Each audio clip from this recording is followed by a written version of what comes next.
Кызылординский гидроузел. Что в нем особенного? Честно скажу, я не знаю.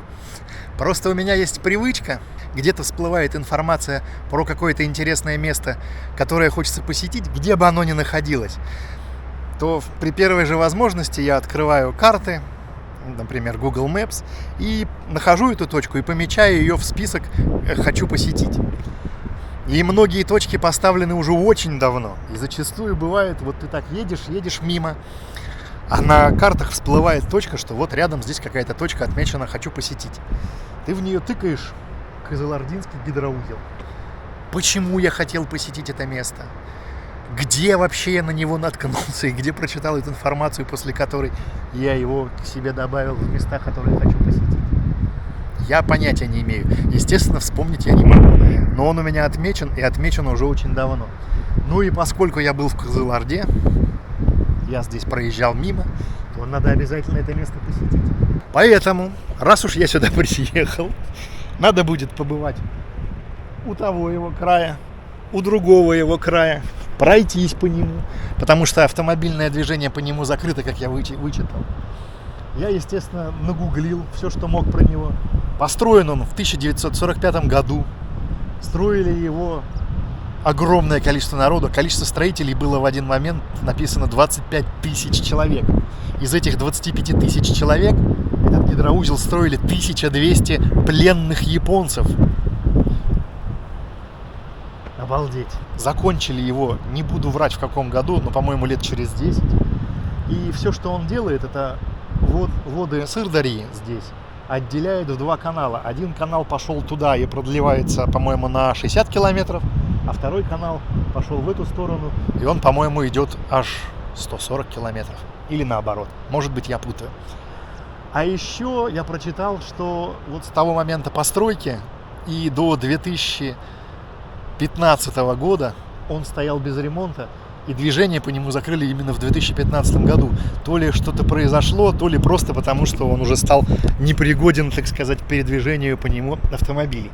После этого по нему все еще можно ходить пешком. И, наконец, только в 2020 году начался ремонт этого гидроузла. Написано, что там какие-то огромные деньги в этот ремонт вкладываются. Ну и явно видно, что процесс идет. Когда-то в ближайшем будущем доделают все это, и его откроют, и здесь появится еще один мост. А мост здесь, пожалуй, что, наверное, нужен, потому что вот здесь огромный район нового жилья. Я только что мимо проехал, посмотрел. Огромные дома, школы, детские сады, тут куча народу живет. А на той стороне за гидроузлом, на той стороне реки, парк имени первого президента. Огромный парк. Вот. И всему вот этому народу из вот этого района хорошо бы, наверное, ходить туда гулять. Ну, ходить-то можно через гидроузел, а еще и ездить туда. Наверное, было бы клево. Съездить туда. Но, возможно, уже не сегодня, потому что сегодня вечер, и солнце уже садится. И скоро, минут через 40, уже будет темно.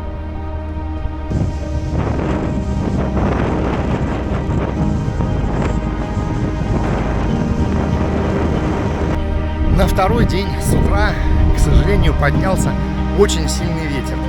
Прям настолько сильный, что иногда порывами чуть ли не с ног сбивает. Идти против него тяжело.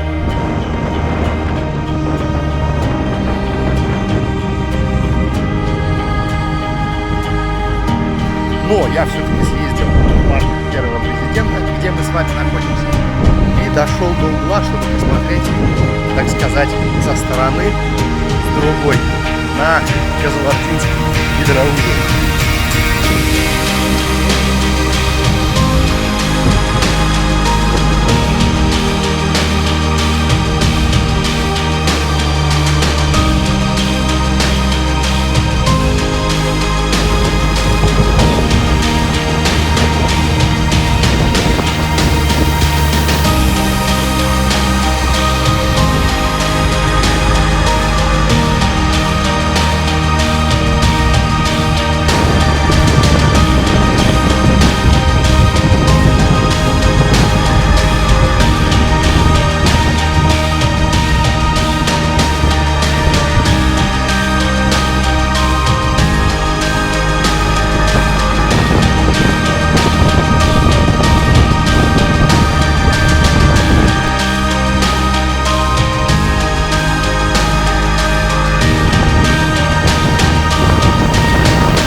Надо сказать, парк первого президента в Кызылорде, он просто огромный.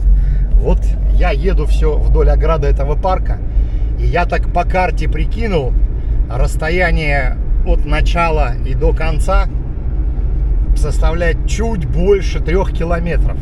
3 километра парка вдоль речки. Ширина парка в разных местах разная. Кое-где вот он, как здесь, например, не очень широкий. А там в самом начале он прям, ну, наверное, тоже шириной около километра. Более того, я там прочел в интернете где-то про высаженное количество сюда деревьев. Там речь идет о 30 тысячах в самом начале, и потом ежегодно высаживается чуть ли не по 10 тысяч. То есть тут через некоторое время будет высажен целый настоящий огромный лес. Ну, красота же. Красота. Только почему-то вот я еду вдоль парка, и все ворота, все калитки закрыты. И внутри никого не видно. Сейчас доедем до того края парка. Попробую с той стороны зайти, посмотреть, как там, что там и где там. Ну, вот с этой стороны, со стороны, будем так говорить, арки. Вон там я вижу открытую калитку. Поэтому мы сейчас с вами сходим и посмотрим на парк хотя бы вот здесь, в самом его, так сказать, начале. Или это конец. Не очень понятно, где он начинается, где заканчивается. Он очень большой. Ну, посмотрите же, друзья, как здесь деревьев, куча всяких разных. Трава зеленая. Особенно вот зеленая трава. Для того Казахстана, который я до сих пор видел, зеленая трава — это какой-то такой, ну, нонсенс. Огромная, большущая, просто редчайшая. Здесь есть вот такая огромная арка, на котором написано название парка. Вот там вот есть парковка. С той стороны, по-моему, тоже есть парковка. То есть, в общем, с сервисами здесь все хорошо. Единственное, что сегодня здесь плохо, это, очень сильный ветер, который всему наверняка очень сильно мешает. Меня, скорее всего, не слышно. Но просто пройдемся, прогуляемся.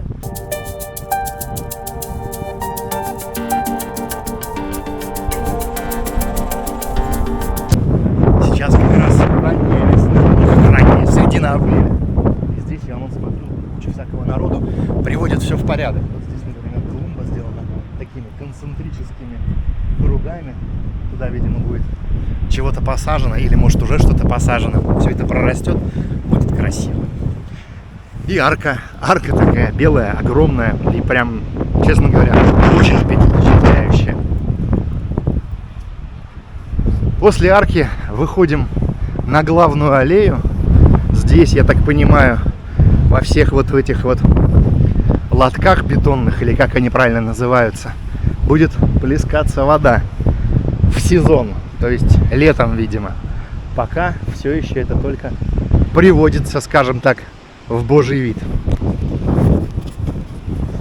Круто, блин, мне здесь нравится. Я люблю парки, люблю в них гулять. И вот этот парк мне приглянулся вот уже с самого начала. Свернул я тут немножко в боковую аллейку. Просто с этой стороны получается деревьев побольше, может быть, ветра будет поменьше. Ну, что я хочу сказать. Здесь прям настоящий ботанический сад. Или как это, дендрарий. Можно так назвать, как мы с вами видели, вот те, которые в Грузии. Куча, огромное количество всяких разных деревьев. Деревья, я так понимаю, что, конечно, не со всех концов света. И не любые, а, наверное, только те, которые здесь нормально могут прижиться в суровых, так сказать, местных условиях. Но, тем не менее, здесь прям очень зелено. Огромное количество всяких разных деревьев. Куча всякой разной травы, которая, примите во внимание, еще только, получается, пробивается из-под земли. Потому что зима только что закончилась. Потому что снег еще буквально 10 дней назад, наверное, лежал. Хотя здесь, наверное, уже, не лежал. Может, и снега не было. Я не знаю, какой здесь климат. Бывает ли здесь зимой холодно и куча снега. Расскажите в комментариях, если бывает. Я сам не местный. С меня взятки гладкие.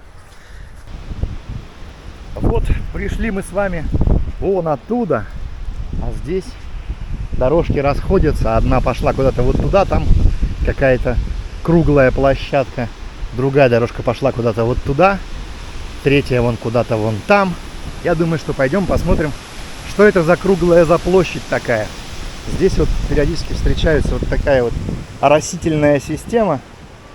Но, я так понимаю, по-другому ее совсем спрятанной было не сделать. То есть для того, ведь, чтобы она работала, нужно какой-то уровень соблюдать, чтобы у всех труб был определенный наклон, иначе вода не потечет.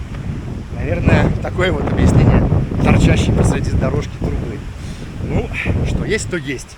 Вы вот все время говорили, что я никогда ничего не критикую, а все только хвалю. Ну, вот, пожалуйста, критикую. Труба, торчащая из дороги, это, повод споткнуться, навернуться и получить травму. Как-то надо было, не знаю, подумать над этим под другим углом.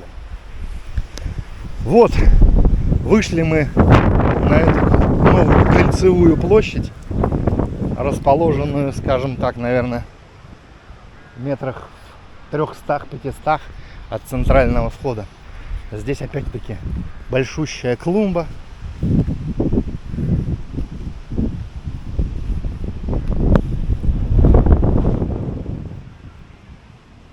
И вон там та самая арка, через которую мы сюда вошли. Идем дальше. А дальше особо-то почему-то и не пройти, потому что там получается забор. А почему там забор? Я же ехал вдоль дороги, и вдоль дороги все это было огорожено общим забором. Ну, очень понятно. Ну, то есть получается, что вот этот вот парк первого президента не такой уж и слишком большой, а просто вся эта территория вдоль реки огорожена единым забором.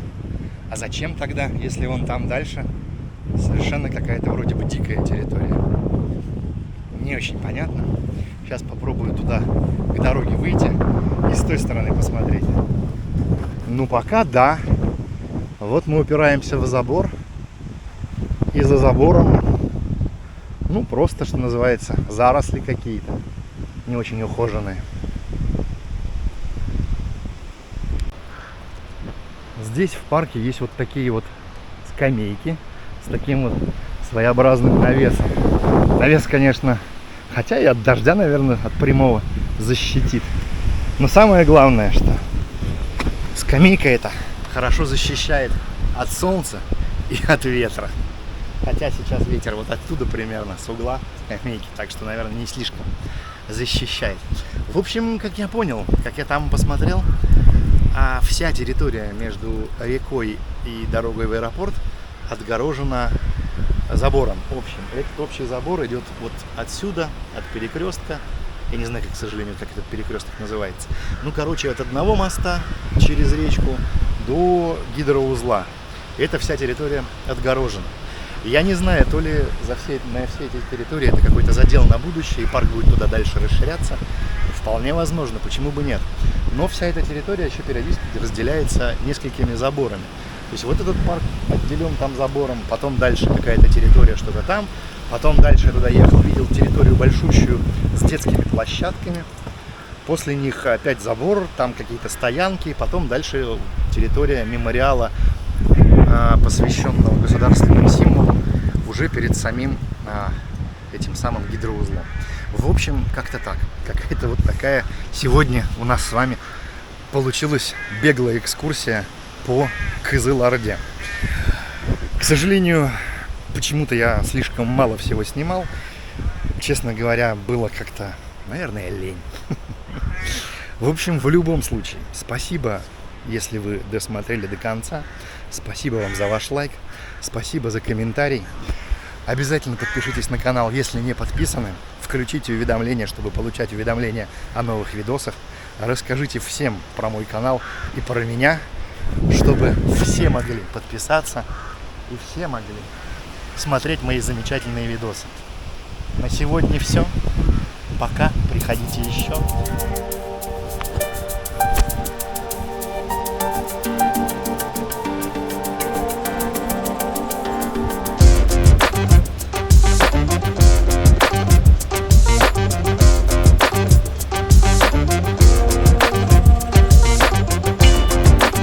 Ну да, забыл вам пожелать здоровья, счастья, любви и терпения. Вот теперь точно пока.